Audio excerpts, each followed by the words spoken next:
Okie dokie. So the trip was 14 miles with an average of 259 watt hours per mile, 4 kilowatt hours used. Um, Coming back was 7 miles, 12 minutes, 201 watt hours per mile. And goes to show that I'm kind of going uphill, going out to the post office, and downhill coming back. More or less, kind of, sort of. Whatever, it's all right. So, let's see.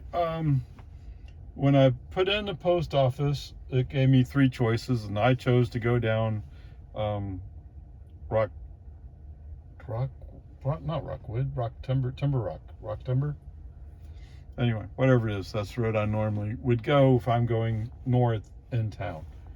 So that navigation gave me that choice. I took it.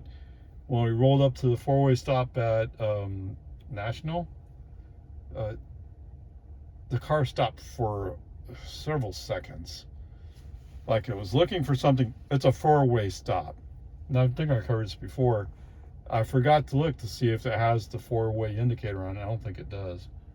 I don't remember seeing it there, but it is a 4-way stop. There's stop signs in every angle. So whatever, but it figured out. It went. Comes up the road, no problems. Get on to Dawn. Oh, so at Lago Vista Way, I mentioned this before, Lago Vista Way actually turns off to the right, and navigation says we're going to follow Lago Vista Way up to Dawn, which means he's going up to the roundabout circle. Whatever. And then on Dawn, he wants to stay in the outside lane.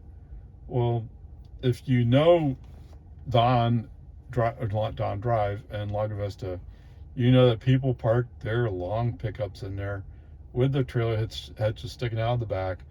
Kind of like, oh yeah, I can't help it. You have to go into the inside lane to avoid hitting me. There's other places where you go park. You don't have to park on the street parking. But whatever. I get it. There are those guys who have to compensate for lack of masculinity. I get it. I don't know why you want to prove that you're less, but okay. At least this time there was no pickups. Didn't have to take over. But eventually the human driver did hit the left turn signal, push the car into the inside lane, just because we are going to turn left up ahead. I don't know. The car, in some places, because he felt he was getting close to the cars in the parking spaces, I guess, because that's where he slowed down. He slowed down because of these cars, and all you had to do is move the inside lane and you have plenty of room. And it's not like any traffic's holding you back from doing it, right? And it's a 30-mile-per-hour speed zone, so it's not like somebody's going to come running up at plus 10 miles an hour on you. So whatever, but it's how Tesla, the FSD is programmed. So be it. Come up Loman Ford. Yes, all that's fine. I do a brake on FSD off at 1431. Navigation has us going down 1431 to Truth or Consequences. Truth or Consequences is actually a private road, and now that they made it public that's a private road, I avoid it. Navigation doesn't. Navigation, oh, it's a private road, who cares? Well, technically, let's see. What do I have in navigation here? Avoid tolls. The only reason why it's not listed as a toll road, it's probably not legal for them to actually list as a toll road. So they're kind of asking for donations. But regardless of how you see that, I don't want to do it. Who needs the hassle? Besides, take the traffic light straight across to First Street and go down Bronco. No problems. Okay, whatever. So that's what I do. So coming down Bronco, he has a few more spots where he has to slow down. And he doesn't like cars coming the other way. They don't have a stripe painted on Bronco Lane. Like many secondary streets in Lago Vista, there's no lines painted at all. You just know that it's actually a two-way street. At least from a human perspective, you just know it is. For some reason, FSD and Tesla has a hard time fully accepting that. Although when a car comes the other way, he knows he has to move right. Right? I don't know why he doesn't just stay right the whole time. It's not like the road's broken up like Santa Rosa here. There's no reason for it. It just, he has problems with it. He has issues. Ugh, whatever. And then, of course, coming up to the post office, he's going to actually come up to the front door, and I'm going to the post office box to drop off a letter or a bill. Okay. Coming back, do the same basic procedure, go down Bronco Lane to first, and then invoke FSD. I mean, just, FSD just doesn't like.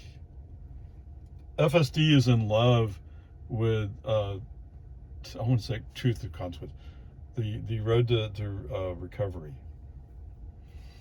FSD with navigation, for some reason, love that road. And people commonly use that road.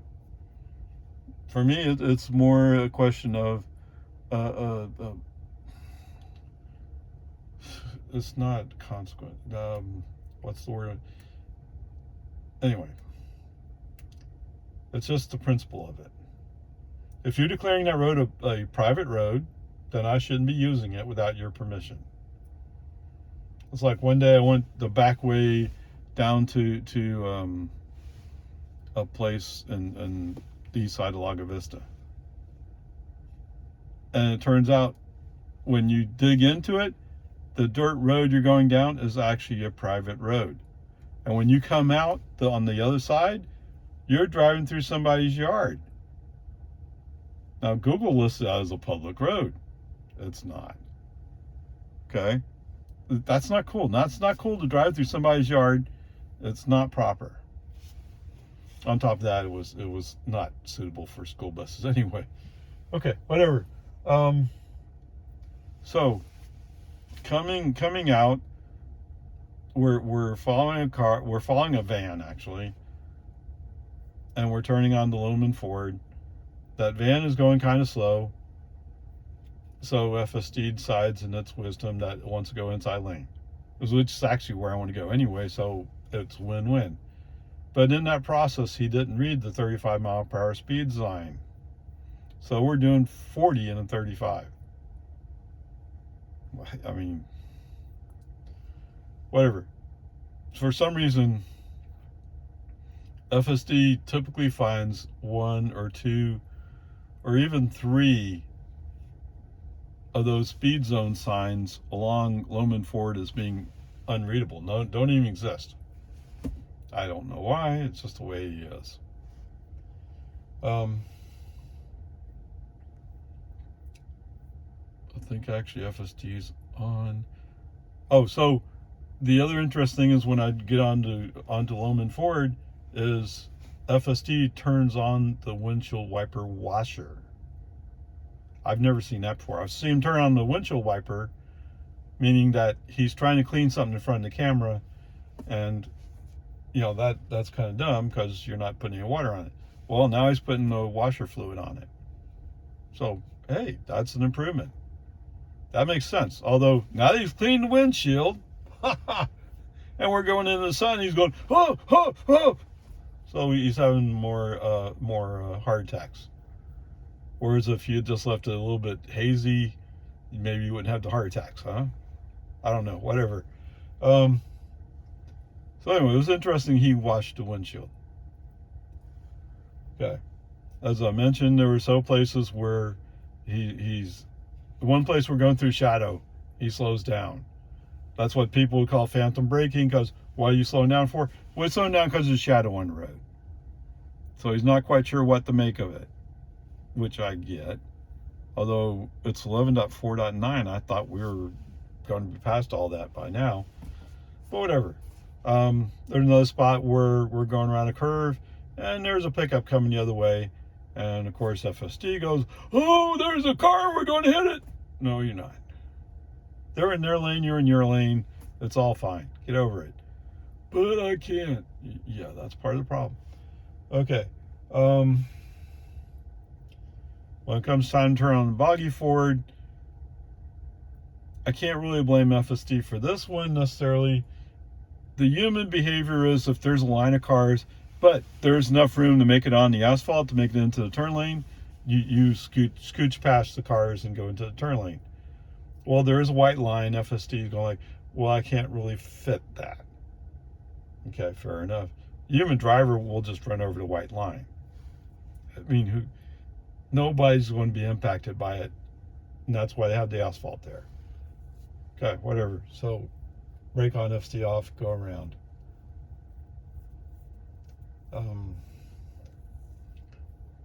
And from there, I think everything was fine. Although there was another pickup, and it kind of slowed down for that pickup. As I said, it's just sometimes he has a vision problem, recognizing that that truck is actually in his own lane, not in ours. You can't tell the difference. And maybe part of it is we're going up a slight rise, and that truck is also going up a slight rise, so he doesn't have complete visibility of the tires. That's the only thing I can think of. And that's the way I would explain it. Okay? I mean, it's not that he's doing something stupid, it's just he doesn't have complete visibility. Okay, whatever. It's all fine. Coming down Santa Rosa, knowing that he kind of likes being in the center of the road now, as opposed to, what is it, 11.4.6 or something? I mean, the first FSD version I had, it knew how wide Santa Rosa was, and it stayed on the right side of Santa Rosa. Unless there was a car parked on the dirt, so to speak, and so you had to go around them. That has gone by the wayside and no longer exists. And that's too bad, because I liked, because it helped out a lot more. Okay, whatever, peace and harmony. It is what it is. Reinvoked FSD. The rest of the drive's fine. We're back home again. So there you go. So what would you grade this? Everything was actually so good. I mean, the four-way stop, but it didn't do anything wrong. I mean, there's a couple places where he's being slow in executing, and that slowness in executing is causing a more dangerous situation. But at the four-way stop, there was no other cars there, so nobody got to see FSD acting stupid. At the circle, there was a truck who was coming into the circle. If he was going around, if he was basically doing a U-turn, it would have been a problem for us, but he wasn't. So we're all fine there. So I guess I don't have much choice. It must be an A- today. And there you go.